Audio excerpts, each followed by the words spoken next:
accordion. We didn't say anything about when you occasionally a song, like if it's in G, maybe on the bridge it'll go to the D. And a D scale looks like this.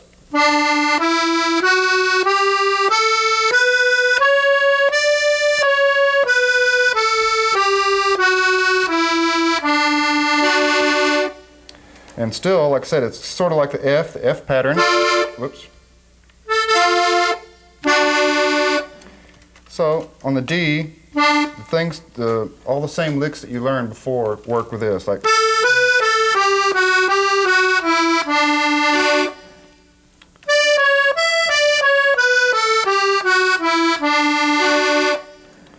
Okay, also a B flat scale, because like I said, D is closely related to the G, the B flat is closely related to the F. It's the 4 chord in F. So a B flat scale looks like this. Push, pull, and the same thing applies that applied in D. Your same pattern works. So now you can add to your G, C, F, D, and B flat. I generally find it's pretty good that when you learn a lick, try it out in all 5 of those keys. That helps prepare you for the chord changes as they come along in a song.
Well, can we try that? Oh, the title of that one, Flaco. La Piedrera. The Rock Quarry. The Rock Quarry. The Rock Quarry. I didn't know that. Yeah. All right. Well, let's. Can we try that one time? Slow down about half speed. Oh yes. We won't outline every note like we had before, but let's just play it. Okay. Dee dee dee dee dee ba ba da, about that speed.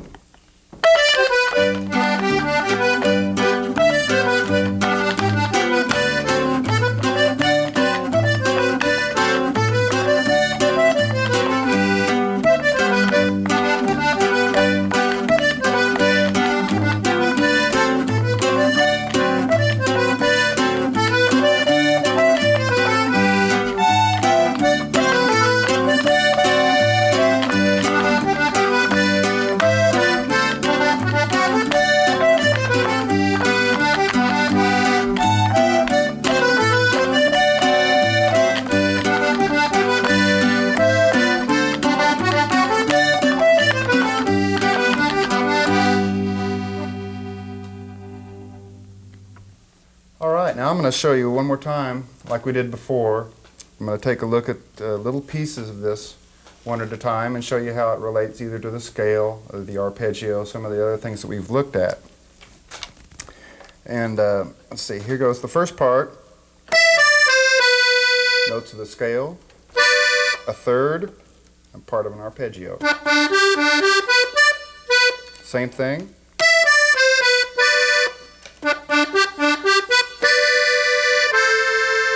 There's your layover with the flat fingers. Notes of the scale in G, the split third, notes of the scale, split third, and the notes of the scale down. The second half is thirds, the split third, back to the notes of the scale. Split thirds, regular third, arpeggio,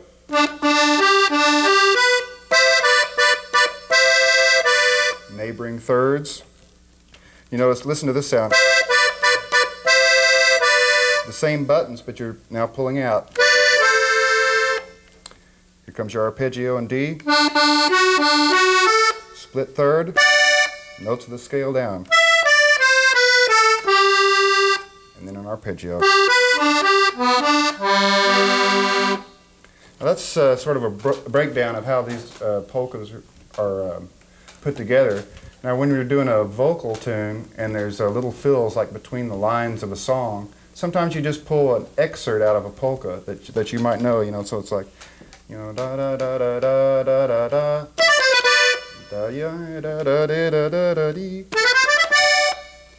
So you can pull little pieces of the polkas that you know, stick them in the holes, and then you're playing Tex-Mex accordion. All right, we'd like to talk to you now about some chords and show you the chord possibilities on the diatonic. And if we say start in C, I know you've heard major chord, we've talked about that, which is like this. And then this is really for the more advanced students. Once you've really got a pretty good grip on the first part of the tape, you might appreciate some of this. But in the major chord family, you have chords that sound like this. C major. Okay, that's major 7, 6, and C. In a minor, here's a G minor right here. And you can dress that up. The major 7, G minor 7, G minor 6. Then in what they call the dominant family, you have stuff like G7, this sound, or G9, sounds like it wants to resolve. Diminished chords can sound like this.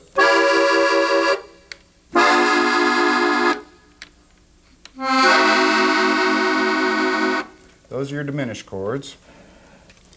And if you want to even experiment, you can get into modal sounds, which is chords built on fourths. Just by kind of turning your hand around like this angle instead of this angle.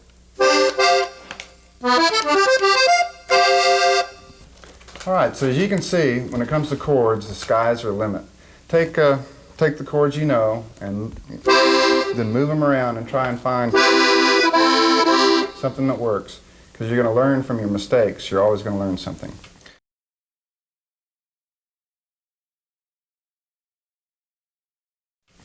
Let's try something in minor. We haven't played anything in minor yet. A Schottisch, which is a German dance form. Here we go.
Now you'll notice on that last song, that was a German schottisch, and so I accompanied myself on the left hand on that one because it had that European sound sort of, and I was able to use the A minor and the E button since the song was in A minor. And the first section started out like this with mostly the notes of the scale.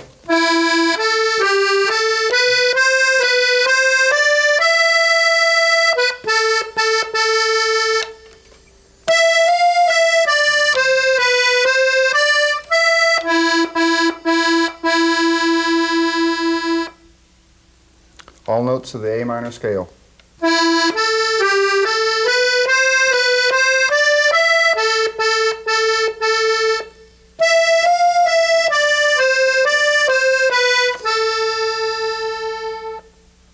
In the second half of the song, which went to C, you saw some chords come in there.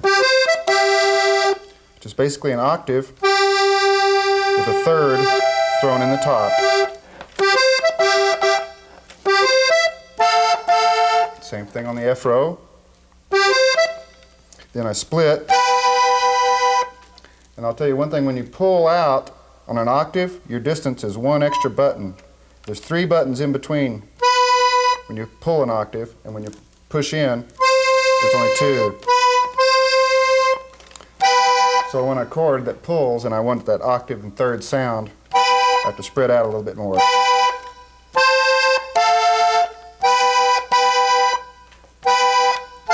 Same thing, it's a spread.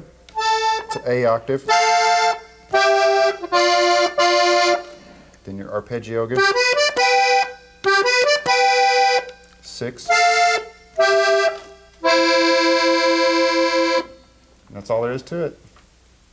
All right, up to now, you've been watching Flaco and myself, and that's probably the best way to learn is by watching. And if you're interested in some additional study materials, our Huli offers a video called Chulas Fronteras, which has got a lot of good accordion playing in it. Flaco, his father Santiago, Los Alegres de Tehran, and it's a good tape to watch over and over. And the early recordings are good to learn off of. Some of the simpler things, like the music of your father, is available on our Huli.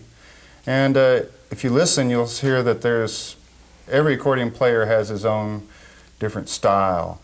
And what have you got to say about developing a style for the people that are out there and the basics? Yeah, well, once you get the hang of it, once you know the pattern of the diatonic as we showed you, you create your own style. You can create your own licks, your own pattern of playing. So you won't play my style or Tim's style or whoever's style, but you'll create your own. And like I say, the best way to learn is to watch. And if you ever get a chance to go see the Texas Tornadoes when they're playing, you get to see Flaco play live. That's very valuable. And just go anytime you can and watch everyone you can.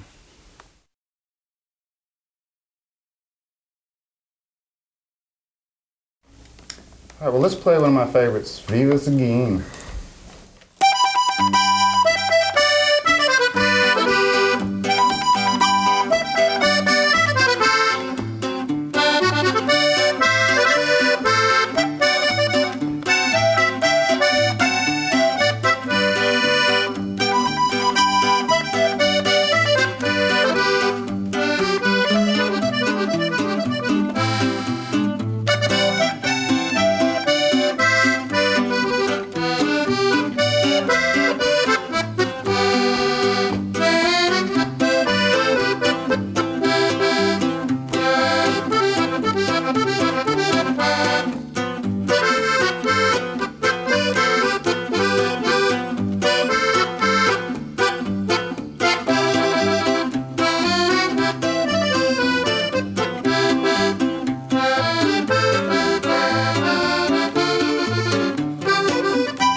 All right, well, I hope you've enjoyed the festivities because it's been fun for us here.